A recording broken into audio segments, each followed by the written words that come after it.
So again, thank you for joining us tonight for the commencement of the Young Entrepreneurs Academy of Baton Rouge. Before we launch in and hear Chris Meaux speak, I wanted to take a moment and introduce John Matthews, the Senior Director of Small Business Services for LED. He wants to say a few words. John.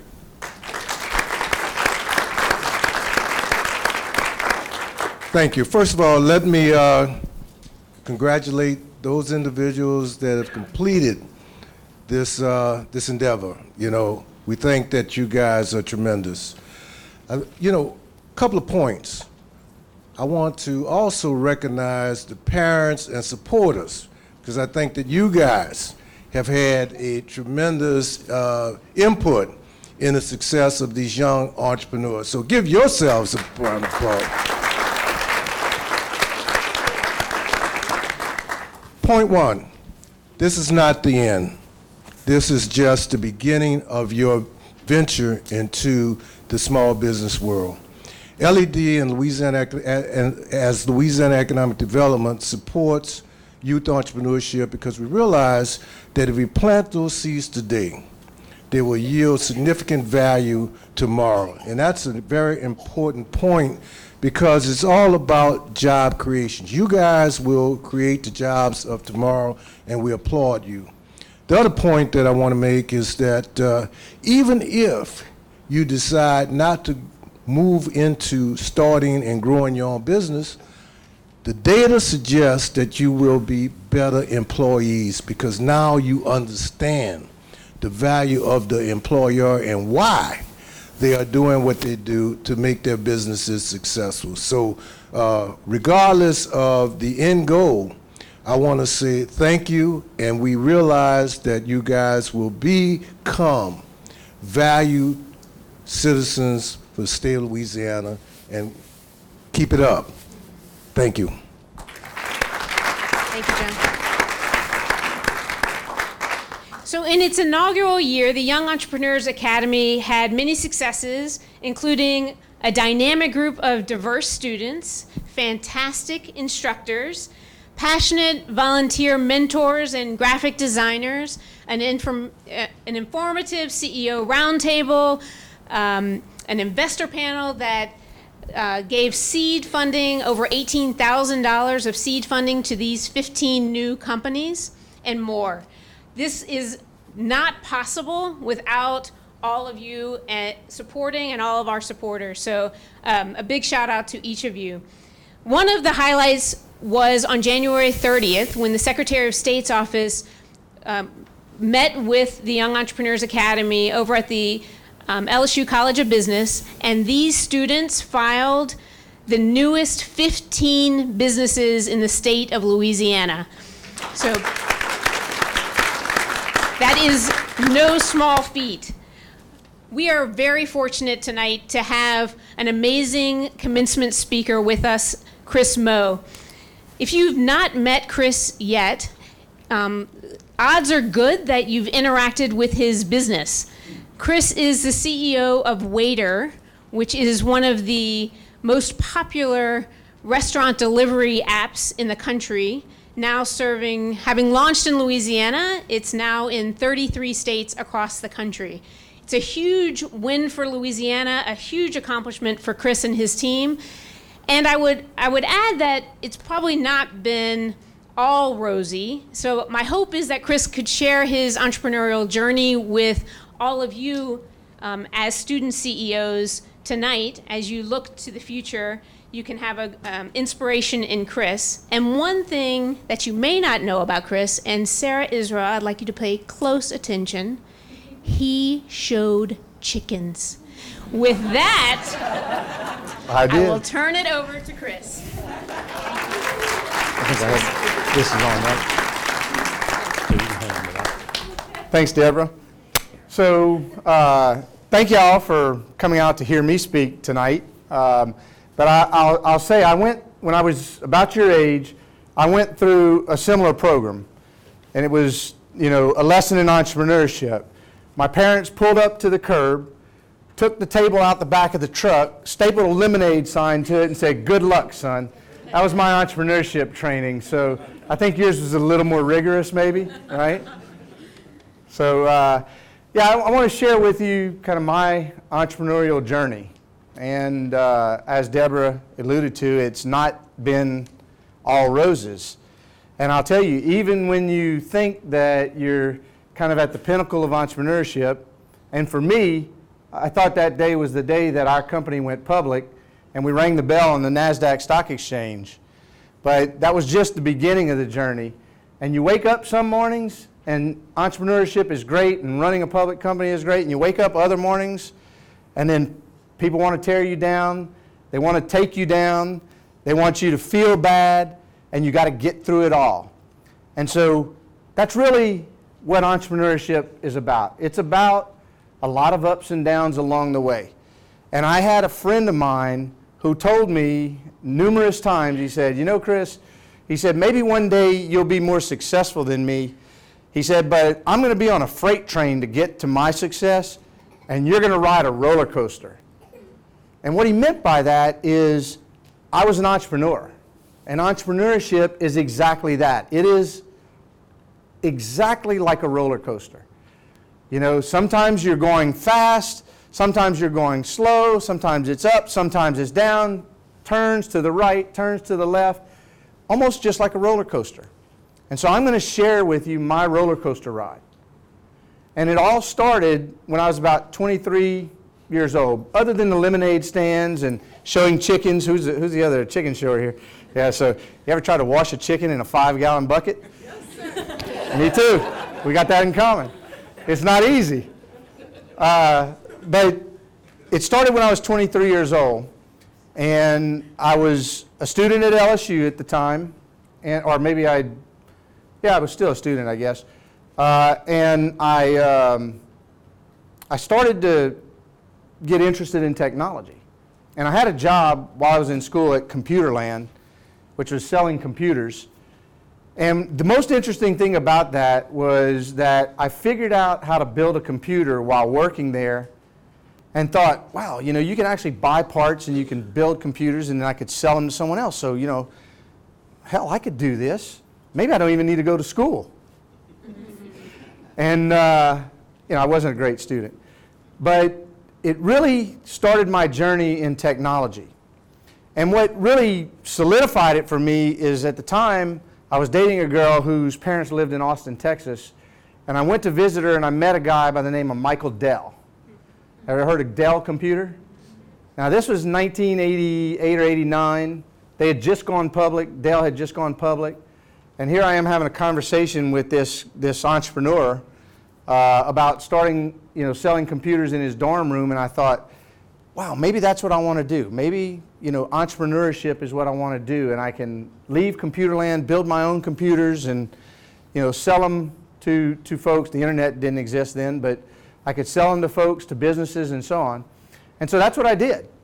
So I started my first real company, not at your age, but in college, called CM Computer Systems. And it was buying computer parts and building computers that I would sell to small businesses right here in Baton Rouge. And, you know, it worked out okay, but it just wasn't taking off, right? But it got me interested in technology, and I kept the job that I had at Computerland, and I got recruited by a company that sold computers to Computerland called Hyundai Electronics. And so I went to work for them in Dallas, Fort Worth. And I was there for about a year, and they decided to consolidate all of the operations to Silicon Valley.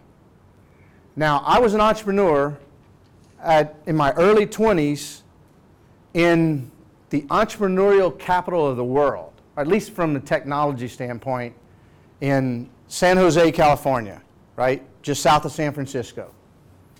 And I was on cloud nine. I thought, this is the greatest thing that's ever happened to me.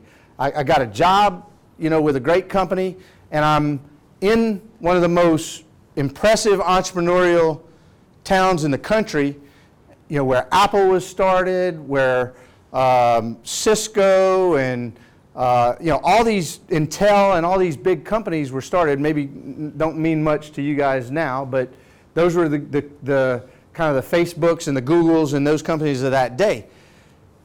So I'd go have coffee. Our office was right on First Street in San Jose, and I'd go have coffee every day And at this coffee shop that I would sit down and just listen to conversations going on around me. And it was guys like John Chambers, who was the chairman and CEO of Cisco at the time. One day, I bumped into Steve Jobs in one of the coffee shops. He was there to meet with some folks, and I'm listening to all these things happening, and I'm like, man, this is just super exciting. You know, I really want to figure out how to be an entrepreneur. And I would hear him talk about IPOs, and I'd hear him talk about, you know, fundraising and all these things, and I knew nothing about all this. So I said, I got to learn more about this. So I picked up different books, and the first book that I read about business, cover to cover, was a book called the IPO Owner's Manual, or the IPO Manual, or something like that. But it was all about IPOs. And I thought at that time, an IPO is an initial public offering. It's like what we just did with Waitr in November when we took it public on the NASDAQ Stock Exchange. And I remember just reading that book cover to cover. I had, you know, like I said, I wasn't a great student. So I had never really sat down and got so engrossed in a book that I could read it from cover to cover in less than a week. And I read that book in less than a week. And then I read it again 2 weeks later. And right then and there, I thought, that's what I want to do. I want to start companies, take them public, you know, turn them over to other leadership, and then start another company. I want to be an entrepreneur. And that started my journey. Now, it was quite a while from there in the CM Computer days that I actually got to start another company, because I continued to work for Hyundai, and then I went to work for a software company out there called McAfee. And you know, it was hard to walk away from that guaranteed income and go into something where nothing was guaranteed. But eventually, I made that jump. And that jump, for me, happened in 1998. So 10 years after, you know, I had read the IPO manual. And I started a company that created some software to build your own website. So it was the first tool of its kind, similar to Wix, Web.com, Squarespace. There's a bunch of different companies like that out there today. But this was in the late 90s, a little bit ahead of its time. And I went out and I raised some capital, just like I had read about and learned about through all the readings. Now, by 98, the internet was you know, really starting to take off. And I thought, okay, this is great. You know, I was able to raise capital. And when it was all said and done, I raised $20 million in capital. And I thought, well, you know, we can't fail now. We wrote a business plan. It was a great business plan about this thick. You know, we had thought of every situation that we might cross, and you know, how we would handle those situations, and you know, what our cost structure would be, and how we would manage the costs, and how we drive revenue, all the things that you have to think about as an entrepreneur, and you probably learned about all of those things in YEA. So it had to be a success, right? And for the first couple of years it was. You know, it started rising very quickly. You know, we had gotten it up to about $1.5 million in revenue the first year, over $2 million the second year. We were on our way to $3 million in the third year, and we were going to raise some more money. Now we'd raised $20 million. And we were going to raise another $20 million. So we started talking to venture capitalists, and one of them was Citizens Utility, a big utility company in the Northeast, and they had a venture capital arm. And you know, these students know what venture capital is, but for those of you who may not know, they make bets on startup companies. And we had a term sheet from Citizens for $20 million. And this was in April of 2000. And if you were around, for those of you who are older like me, April of 2000, then you know what hit the fan. The stock market crashed, companies tanked, investors started getting nervous about investing in startup companies started to fail. You know, people started to pump all their own hard-earned money into companies to try to keep them alive, just so that they could continue. But what happened to my company? I put every dime that I had in that company. After a number of years of business success, put every dime in it. Citizens Capital pulled their term sheet wanted to renegotiate it. We were so high on ourselves and our product that there's no way we're going to renegotiate the price on this deal. So we didn't get the capital, and the company failed. It went under. And the only guy left standing at the end was me. Everybody else left and went and got a job, but I couldn't because I had taken the investors' money.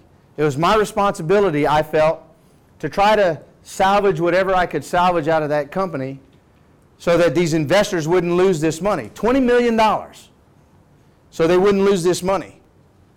So I did everything I could from 2000 to 2004 and invested every single dime of my wife and I's money into this business and couldn't save it.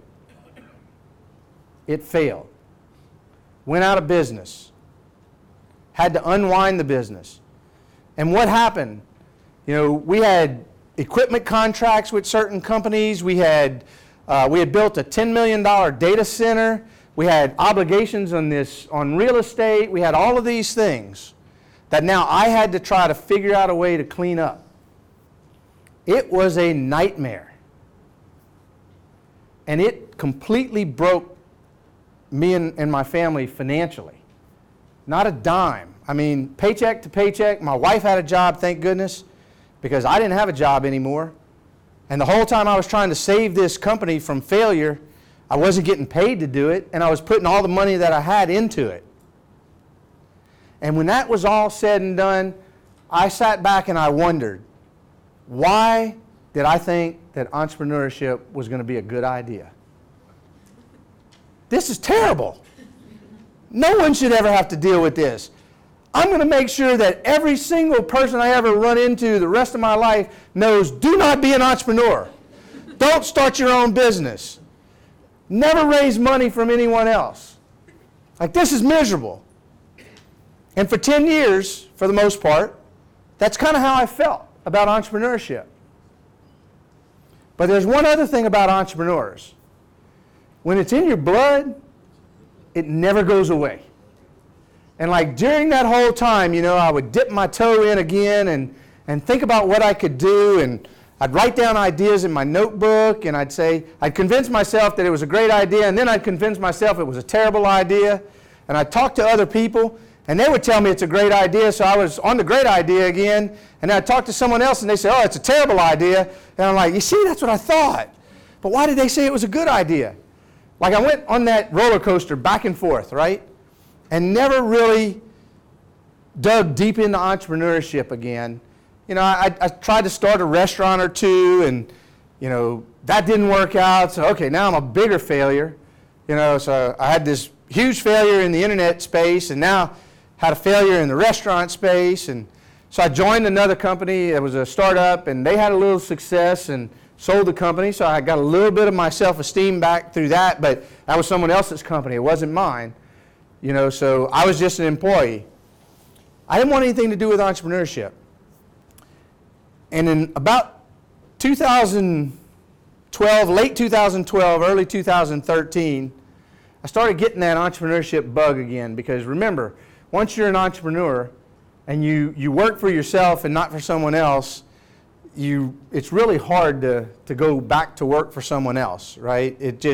You think about, wow, I could do so much better, or, I got this idea, I know it would be a success, but I'm too scared to do it. But in 2013, I picked up a book called The Startup Owner's Manual by Steve Blank. And I didn't have to get very far into that book to really get the fire back again, because in the first couple of chapters it said, where most startups fail is that they try to become a smaller version of a big company. And a smaller version of a big company doesn't work for a startup, because in big companies, if you start a division or if you're a smaller division inside a company, you have a lot of resources that are known.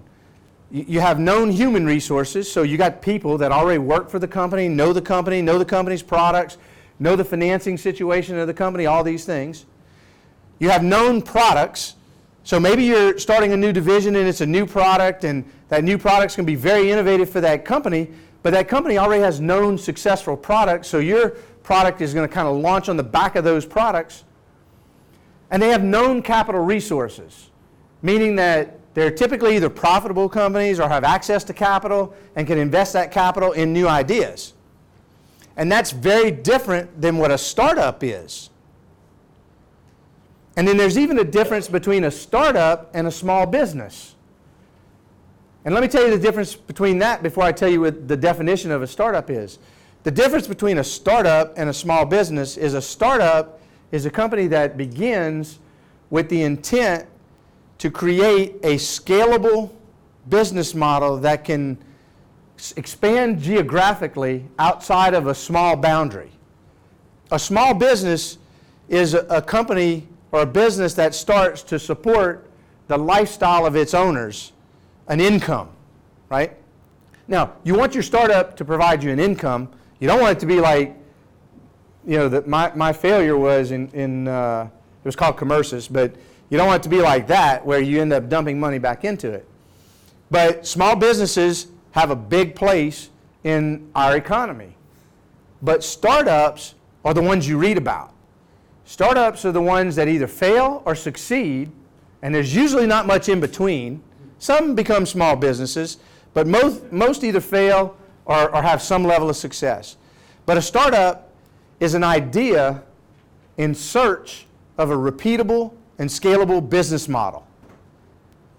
And that was the definition in this Startup Owner's Manual. And because of that, startups should start with a different goal in mind than a small division of a bigger company that writes a business plan that's this thick. A startup should start with a single piece of paper called, I just went blank, the business model canvas. Excuse me. It's been a while since I did one. But a single piece of paper called the business model canvas. And you put down on this, did you guys study about the business model canvas, or did you use it? Okay. You studied about business plans? Okay. Well, it's a business plan. It's just a single page business plan. And on that business plan, you write your value proposition, you write your resources and the resources you're going to need. You put your cost structure down. You put all these things on a single piece of paper. And you go out and you test those theories, right? And then the information that you get from testing these theories then allows you to iterate your product. And I'm reading this and I'm thinking, okay, so maybe I went about it the wrong way. And it's like a match on gasoline. The startup entrepreneurship bug was lit under me like you would never imagine. From that day on, I knew I was going to start another company.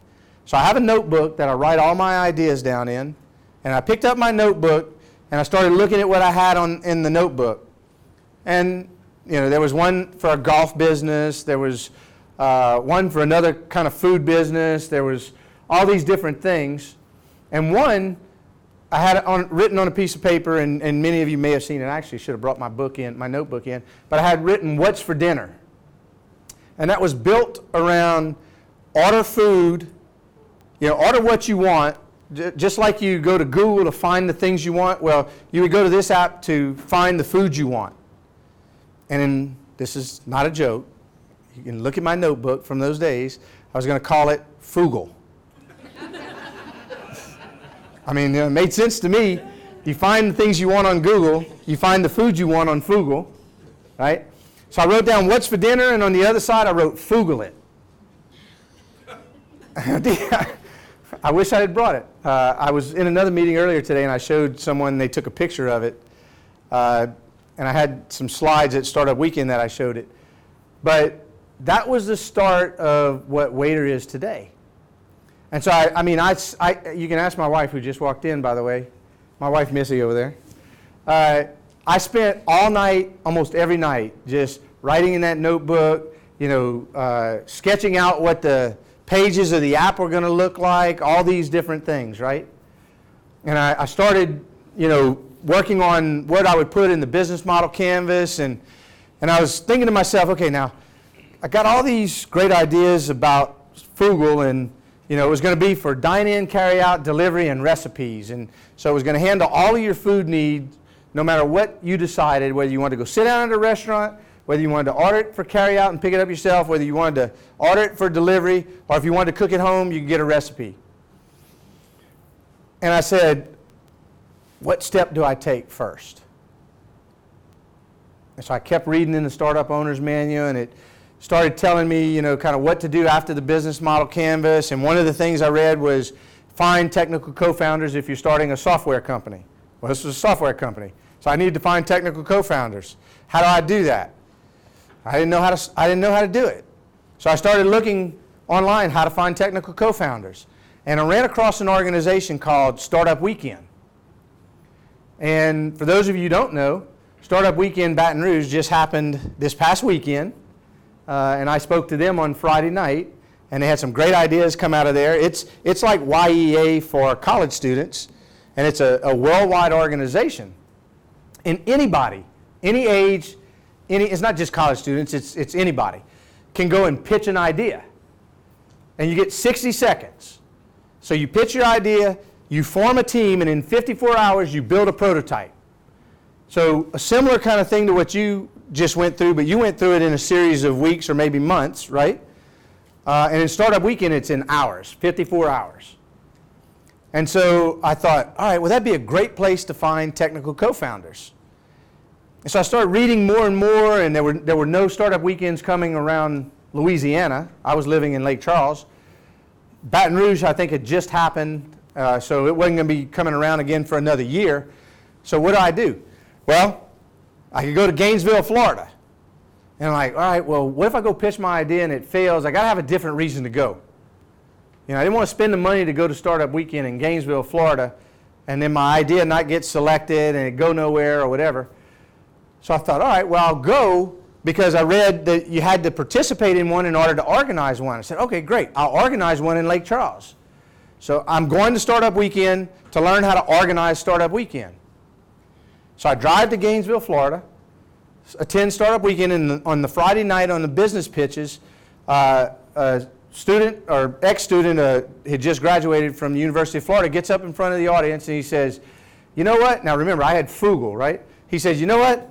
I hate waiters, so I want to create an app where I can walk into a restaurant, sit down at a table, order on my smartphone, and then pay and leave whenever I'm ready. And the audience said, what are you going to call it? Well, he worked for a company called Feather, F-E-A-T-H-R. And so he said, what are you going to call it? He said, I don't know. I said, come on, you got to have a name for it. Waitr with no E. Now you know how we got our name. That's how we got it. Waitr with no E, he said. So I said, okay, now I'm off the hook. I don't have to pitch. I'm just going to join his team. So that's what I did. I joined his team. It was me, 45 years old at the time, and 4 college students. The youngest one was 19 years old. And so in 54 hours, we built the prototype for Waitr, a dine-in app that you could order on your smartphone. And I tried to talk them into doing carry-out and delivery, and they were like, no, we got to stay focused on dine-in. And they were right. We had to stay focused on one thing. That's one of the most important things about entrepreneurship is you can get pulled in many different directions. Your friends say, well, you ought to try this, or you ought to do this. Well, what about doing this? No.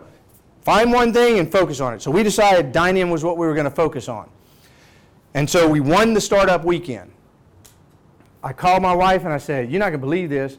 We actually just won Startup Weekend out of 20 teams. I got to do this. Like, I know these kids don't know how to raise money, so I know how to raise money. I know how to start a company. I got to do this. So get ready. We're moving to Florida. And she's like, what? We're not moving to Florida. What, are you crazy? I mean, you call your wife. Our son was in, 6th grade, 5th grade, 6th grade? 7th grade, yeah. 7th grade at the time, probably some of your ages. And she's like, no way. And so the next day we were invited to pitch at this a thing called Gain Shootout, similar to Pitch BR here. And I said, if we win Gain Shootout, we're moving to Florida. So we pitched at Gain Shootout. We didn't win because we had a day to prepare and everybody else there had 3 months. So we didn't win. So two of the guys, the guy that pitched the idea to start with, and the other technical guy said, look, we're already with a startup called Feather. We don't want to do this. So, we're not going to be a part of it. I said, all right, then I'm going back to Louisiana. I'm going to find the co-founders, and we're going to do this. So I asked the other two guys, one who was 19 and one who was 21, I said, I'm going to start this company. Do you want to be a part of it? And they said, sure. Now, I guarantee you, when I left Gainesville, Florida, they never thought they'd ever hear from me again. But sure enough, I came back. I emailed the professors, computer science professors at LSU, UL, and McNeese. Said, I'm starting this company called Waitr. We're going to do dine-in, carry-out, and delivery, because I'd made the decision I was going to do carry-out and delivery at that time. And I'm going to raise the money, but I need 2 technical co-founders. And I got 4 responses. And I picked 2 of those to become co-founders of Waitr. Add that to the 2 guys who did want to continue at the University of Florida, and we had a founding team of 5 of us. And so we started to build the prototype for Waitr as a dine-in app, and then we launched it in 2014 in Lake Charles, and there was so much friction because we had to rely on servers to educate consumers. They had to learn to download the app at the table. All they wanted to do was order. We realized that dine-in wasn't going to work, or at least it wasn't going to work first. So we did what's called a pivot. You guys learned about a pivot? So we pivoted, and we said, let's do delivery, because we can get people to order for delivery, and then we can get millions of people using the Waitr app, and then when we decide to launch dine-in, we don't have to educate them anymore. They already know how to use the app. And so that's what we did. We pivoted to delivery, and then within 6 months, well, actually we started with carry-out, so within 6 months we started to get some traction with carry-out, and then in February 2015, we launched delivery. It was Katie bar the door after that. It just started to grow so fast that we couldn't even keep up with the growth. And then that takes us to where we are today. So for a brief moment last week on the NASDAQ Stock Exchange, our company crossed the 1 billion market cap mark. In other words, the company's worth $1 billion.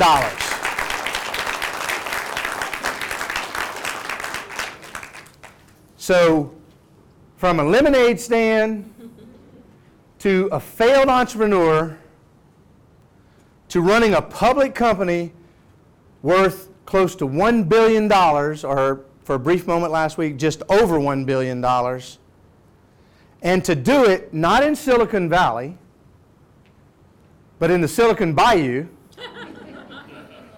I didn't invent that word, by the way. That means you all have that same opportunity. And I've talked to some of you, and you have great ideas.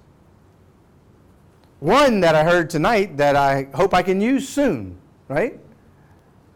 A travel toothbrush that I could fit into my little carry-on bag thing. It's cool. But my story is one of the roller coaster, right? Up until November 28th of 2018, even though Waitr had had a lot of success, I had considered myself a failed entrepreneur. And the reason for that is because all of my entrepreneurial journeys hadn't made anyone any real money yet. Actually, it was November 16th that changed. 28th was the bell ringing ceremony. But on November 16th, when we went public, our investors got paid, and they got paid big time. Now, let me tell you a little bit about that so you can see what the opportunity is. This is not to boast or brag or any of those kind of things, but I want you to understand how you can create something out of absolutely nothing. The 2 technical co-founders that I convinced to come on, I told them that they would be joining a startup company. I would give them some ownership in the company, but I couldn't pay them for at least 9 to 12 months until we raised some money. So they would have to keep their current jobs, stay in school, do whatever they had to do to ensure that they can continue to live while we were working on this transaction. And I gave them each a piece of the company. And on the day that we went public, they were worth over $10 million each. And the two co-founders on the Startup Weekend team, they had a more of a business role, market development, those kind of things. They weren't actually coding the software, which is a higher value job. So the stock that I gave those two guys was worth over $4 million each. So remember, these were college students. They've never held another job, a real job. Like they had, one was a bartender and one worked at the library at McNeese. But they had never held a real job until this job. Like it's the only job they've ever had. Now, I'm the only founder left at the company today. They got their money, and the being a public company, things change and management changes. You bring on more experienced leadership and those kinds of things. So they're on to their next ventures now. But they moved on to those ventures with a lot of knowledge, a lot of experience, and a whole bunch of money. Right? And so all along the way, you're going to hear people tell you, you can't do it, it's a terrible idea, you can never raise enough money in Louisiana, you can't grow a startup out of Louisiana, you need to go to Austin or Silicon Valley or wherever. And I'm going to tell you, just shake your head and say, okay, and then do what you're going to do anyway. Right? That's what I did. And when I was talking about earlier, some short seller put out a report today on Waitr trying to slam us and say we got all these things wrong with us, right? And all of it's BS. And I know it is.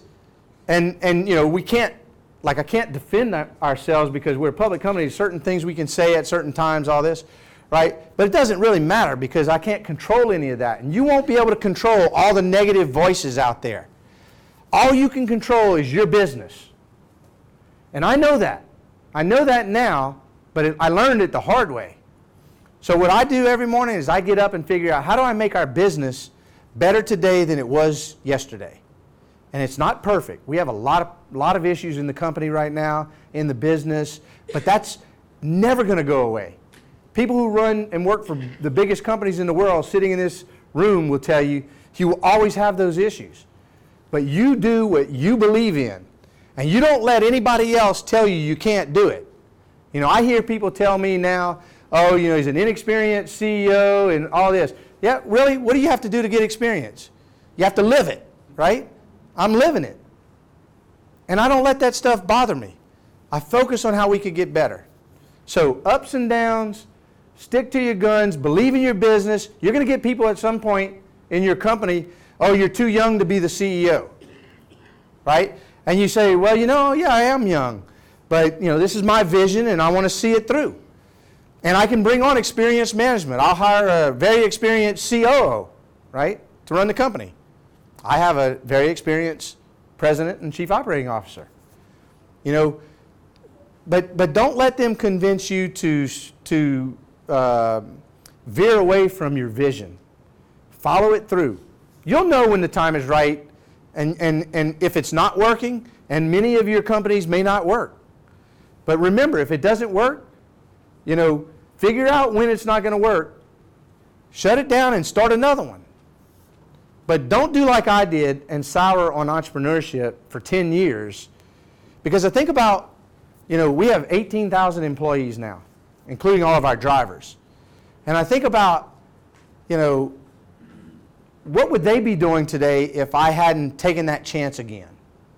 Right? What would they be doing if I hadn't, been willing to put everything out there? And I'll tell you this too, and I'll end with this. Probably went over my time a lot, but you need, and this really is to everybody in here, if you're going to be an entrepreneur and you're going to start a scalable company like ours, you need the support of your family. When time was the toughest, the only people that I could really, truly rely on was my family. My parents, my wife, and my children.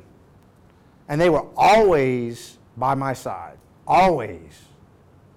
And they didn't know, my wife will tell you, she just thought this was going to be another disaster. Am I right?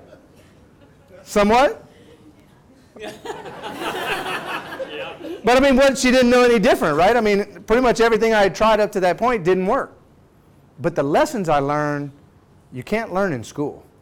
Like those lessons, those life lessons along the way are what get you through it. And your family has to be by your side to get you there. So with that, if we have time, I'll take a few questions. Thank you for listening to me, though.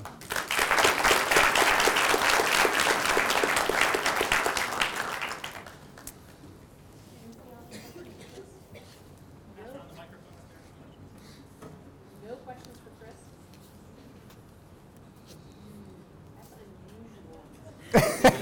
Right here, here's one. There's one. Did you actually start the startup weekend in Lake Charles? I did organize a startup weekend in Lake Charles, yes.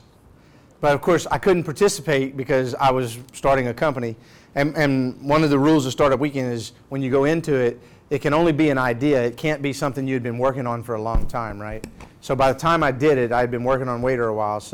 But we did enter other business pitch competitions, and I invite you to do that too. Enter, if you really believe in your business and you want to make it a go, enter every business pitch competition you can enter, even if it's just for the experience, because the experience you get pitching in front of a group or in front of investors is certainly going to be valuable in the future. So you mentioned that you raised $20 million. How did you manage to do that? Well, so you probably learn, I don't want to get too complicated on this, but you can borrow money or you can raise equity, right? What's called equity. And in a scalable startup like ours, equity is what you want to do. And so I knew one person in Lake Charles, which was an attorney, and I went and talked to him and told him what I was going to do and wanted him to do all my paperwork that you all did to set up your business. I told him the idea, and he's like, man, that might be something I'd be interested in investing in. He said, and my partners might be interested as well. You mind if they come listen? And I said, no, not at all. I didn't know what I was going to raise at that time, but they came and listened. I pitched the idea, and they were like, man, we might want to invest in that too. So I was like, all right, well, I guess I need to raise some money. So I started thinking about raising money, and that's where John and his organization came in. They've been a tremendous help in our growth. LED, because right then and there I started looking at, what opportunities are out there for entrepreneurs raising money. And I came across the LED website and the AITC, the Angel Investor Tax Credit Program. And I thought, man, that's a great program, because what it did is it said that investors who invest in startup businesses, if they hold that investment for 5 years, at the time it was a 35% tax credit. They can get a 35% tax credit, meaning basically take 35% of their investment as a credit against their taxes. So what that meant is if an investor invested $100,000, that they would basically get $35,000 back from the state of Louisiana in tax credits after 5 years. So their net investment was only $65,000, but they got $100,000 worth of value. Right? So I looked into that program. We used that program for our very first round of capital that we raised, and I started pitching in competitions and pitched in the Lake Charles Business Pitch Competition. I pitched in Pitch BR. All those were in front of investors, and we eventually raised $200,000 to start. And we used that $200,000 to get our product to market and actually start to get customers. And then over the life of our company, from the time that we started till the day we went public, we had raised $26 million in capital, all equity, to grow and run and operate the business. And then when we went public, we got an additional $250 million in capital through the public offering. So, and we use that to continue to grow the business today. So you'll raise, like, if you want to, if your business is, number one, to raise outside money like that, equity, it really does need to be a scalable business. There are a lot of other options for small businesses, and some of your ideas will be small businesses, and that's okay. That is absolutely okay, and you can become a millionaire running your small business. I know many, many people who have. So you don't always have to go the route that we went. There's lots of resources out there for you to grow your business. Thank you, Chris. Thanks. Real quick, Chris, if you have an idea and you're afraid of that idea getting stolen as you talk to people, you want to go out and raise money, and you want to be able to talk to people and get a feel if you have a good idea while you're trying to raise that money. How hard is it, or how do you protect someone running off with your idea that has the money? So you know what, I like that idea. I'm gonna go ahead and do this myself. How do you go about doing that or protecting that opportunity? Yeah, great question, and probably the most frequent question I get from entrepreneurs when I talk to entrepreneurs. And my answer, and this is not just unique to me, but I read it in the Startup Owner's Manual, and I realized at the time, okay, well, they're right, is whatever that idea is, like unless it's a patentable, a patented medical device or something like that that has really strong IP prospects, and software does not. If you're developing software, there's no IP you can protect on software. You can protect the system, but you can't protect code and all that stuff. It's not patentable. But the value is not in the idea. I can guarantee you, I mean, look at Waitr as a perfect example. How many competitors do we have today? Uber Eats, Grubhub, DoorDash, Postmates, it's thousands of them, right? The value is not in the idea. The value is in the entrepreneur. The value is in the execution of the idea. So what the Startup Owner's Manual told me is you tell everybody you can get to listen what your idea is, and you get feedback. That's called customer development. So you get feedback and information about what they think. Doesn't matter if someone, I hear ideas all the time. People ask me today, I was talking to someone today, oh, we want to talk to you about our idea, but you have to sign an NDA. I said, look, I run a public company, we have our own IP. I can't sign an NDA to listen to your idea. If you need someone to sign, to sign an NDA to hear your idea, you need to go find someone else. I said, but I can tell you one thing, I don't have time to do a whole hell of a lot more than what I'm doing. So you don't have to worry about me taking your idea. And that's usually what happens, right? I mean, is the value's in the execution. And all you have to do is tell everybody, get feedback, and do it before anybody else. That's what we did. That's why we're, successful, and Uber Eats is successful, and Grubhub's successful, and DoorDash is successful. There was room for many, many players. And no matter what your idea is, there's probably the same for you. So, thank you guys. Chris. So we have a small token of appreciation. We actually think from an entrepreneurial perspective, you hit it out of the park. So hopefully you'll keep this as a keepsake from the Young Entrepreneurs Academy. So true story, this is the second Marucci bat I've gotten in 2 weeks, but the last one I won was I hit the longest drive in a golf tournament the other day, and I got a Marucci bat for the prize. So thank you. Thank you. Appreciate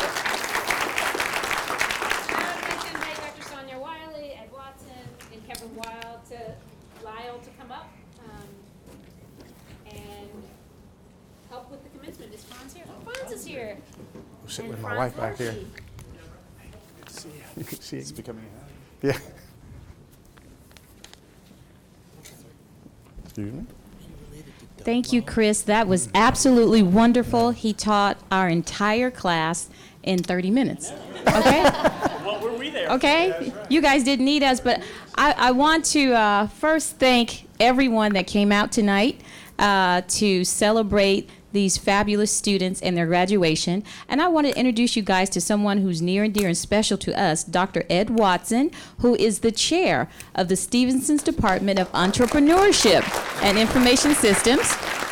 Because without Ed, of course, Deborah's vision, but Deborah going to Ed, and Ed actually, going to our dean on our behalf and giving us the ability to have these wonderful facilities for these students to be able to come to every Wednesday night.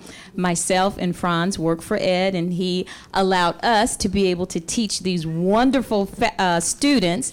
We are just so grateful, and I want to say this one time, because this is probably the last time you'll hear it until you come to LSU and be students in the College of Business. I want you to clap one time if you can hear me. Clap 2 times if you can see me. All right, we're ready. Okay, as we get started, Michael, I'm just supposed to advance the slides? Okay. Ed and Franz will be giving our students their package. Kevin will be giving our students their diplomas. And I will introduce them by calling their names and their business. Again, these are the newest, the youngest businesses in Baton Rouge today, And we are very, very proud of our students.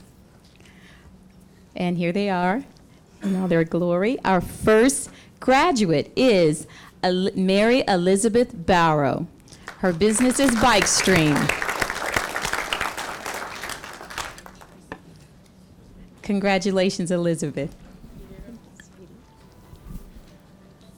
Our next graduate, Abshay Basaretti. His business is Native Bash. Congratulations. I'm sorry, I said his brother's name, Abhay. I'm so sorry. We were excited about that toothbrush. Okay. Akshay Basharetti, Instabrush.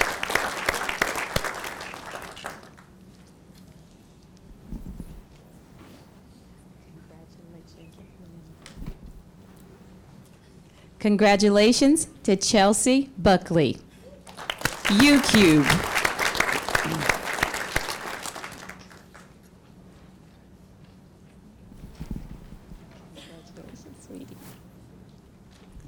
Congratulations to Channing Hall, Backstage.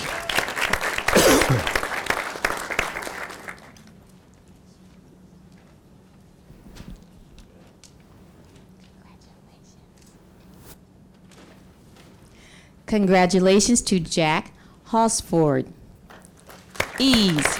He is the co-founder of Easily Assembled Electronics.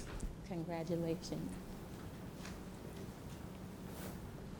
Congratulations to Tyshawn Howard, co-founder of Never All's Alone. Congratulations. No, he must pull me off the stage. Some of them. Congratulations to Sarah Israel, Triple S Show Supplies. And she didn't bring the chicken with her today. We wanted her to put him on a leash and bring him in. Congratulations to Lois Larray, Radiant Face, a skincare company.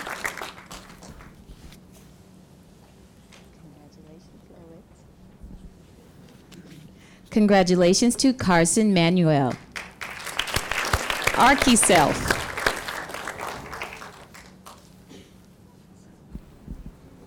Okay, I'm going to learn my lesson. These guys have strong grips. I don't want them to pull me off the stage.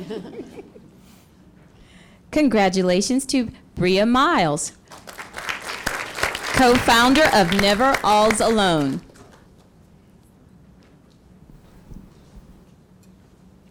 Congratulations, sweetie. Congratulations to Zoe Patton, Ohana Hub. Okay, Kevin wanted to say to my Zoe Patton. That's my baby girl.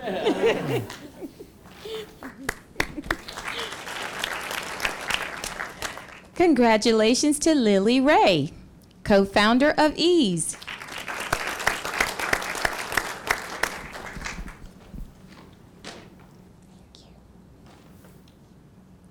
Congratulations to Charlie Roth, Reaction Relief.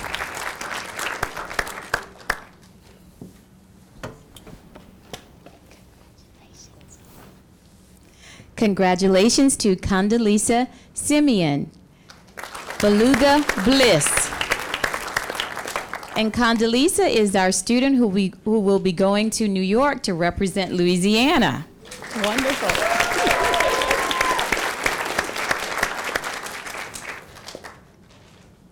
Congratulations to Gabrielle Sylvester, co-founder of UCube.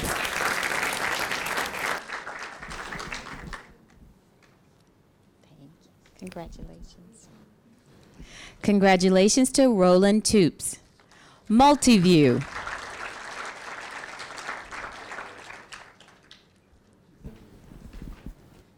Congratulations. And last but not least, congratulations to Trevor Turner, Dorminity.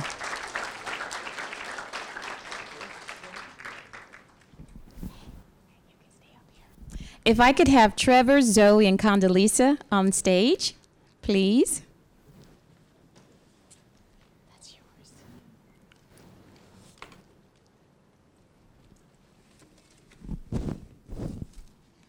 Okay, go out there in the middle. Okay, Condoleezza here, Condoleezza. I believe they have something they want to say. Oh, okay. Miss Gina, we have a gift for you because we love you so much. We have a card and this souvenir for you. Souvenir from the Stevenson's Department of Entrepreneurship.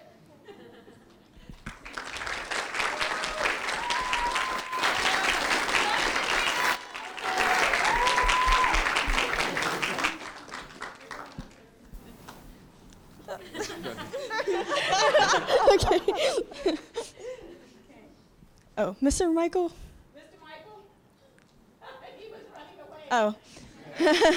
Oh. We want to thank you for all the time you spent with us, just taking pictures and helping Miss Gina and helping us perfect our slides and our pitches. Mr. Everything Right. Oh, and this. And last but certainly not least, Miss Deborah, we could not have done this without you. You've put us all on our entrepreneurial tracks. Without you, none of this would have been possible. Thank you so much. My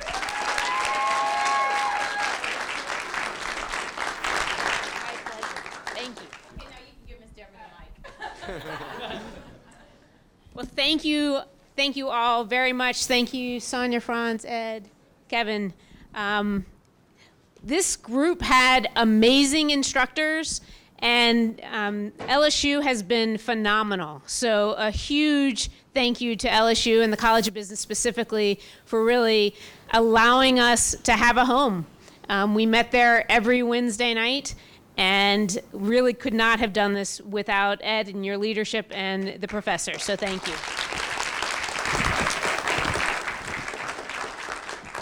So commencement means beginning or start. This is your commencement for your entrepreneurial journey. I hope, and we all hope, that the Young Entrepreneurs Academy has given you the foundation to be successful entrepreneurs and to really thrive in business.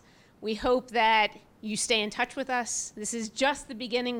We're not going anywhere. In fact, we want you to help us build this academy. We want double, triple the amount of you in this academy each and every year. So we're really relying on you to help us spread the word. To the parents, thank you for entrusting us with your students. They are not boring.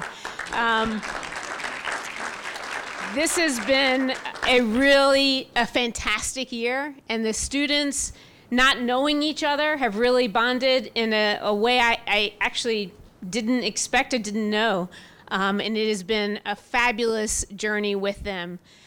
So thank you for everything. I hope that you will join us April 6th. The students will present their businesses at the Ebb and Flow Festival, April 6th between noon and 5 downtown at the Idea Stage. So I hope that you will join us then.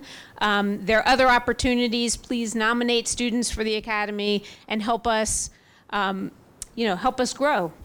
I will also add as we close, please don't go far. We want to take some pictures. Chris, if you can hang with us for a few minutes, but all parents, just right outside, we'd love to take some pictures with you guys. And there's cake, so please eat. Thank you for everything. It's a great year, and more to come.